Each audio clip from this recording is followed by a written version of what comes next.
এই জম শক্তির জন্য এটা এত পাওয়ার পাওয়ার এত সেক্সি সেক্সি গাছ দিয়া আমি এই জম শক্তির জন্যটা তৈরি করছি, এটা না খেলে আপনি বুঝবেন না।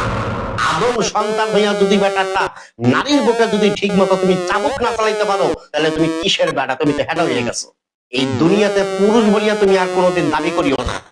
যেটা নারীর বুকে যদি ঠিক মতন তুমি যদি অস্ত্র না চালাইতে পারো, এই ঠিক মতন অস্ত্র চালাইতে চাও, গুলি যদি ঠিক মতন টিপে টিপে বাইর করতে চাও, যদি টিপ দিয়ে যদি হাওয়াটাকে ফেলাইতে চাও, তুমি সেবন করবা জম শক্তির জন্য। এই জম শক্তির চূর্ণ খাবার পরে থেকে 10 ইঞ্চি লম্বা হইব, 4 থেকে 5 ইঞ্চি লম্বা, মোটা ঘরের মতো, সবটা কঞ্চির মতন টাইট। মায়া লোকে পাশে বইয়া হারারে ধরিয়া টিপ সাপ কোথার কসম আমি হাকিম মোহাম্মদ নবীর হোসেনের জীবনে কি দেখছে, কি খাইছে, খাইতে খাইতে আপনি ঠাকুর হয়ে গেছে। বিশ্বাস করেন না? আপনি আমার এই জল শক্তির জন্যটা খান, নদীর মতো কালো হবে।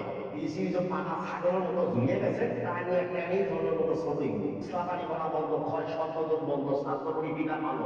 মায়ের লাগে লাগে 4বার 5বার খেয়ে দুর্বল হইবেন না। গুতাইতে গুতাইতে আর কামবের পানি এক রাইতে 3-4 বার ভাঙবেন। এটার নামই জম শক্তির চূর্ণ। এটা খাবার পরে 40 থেকে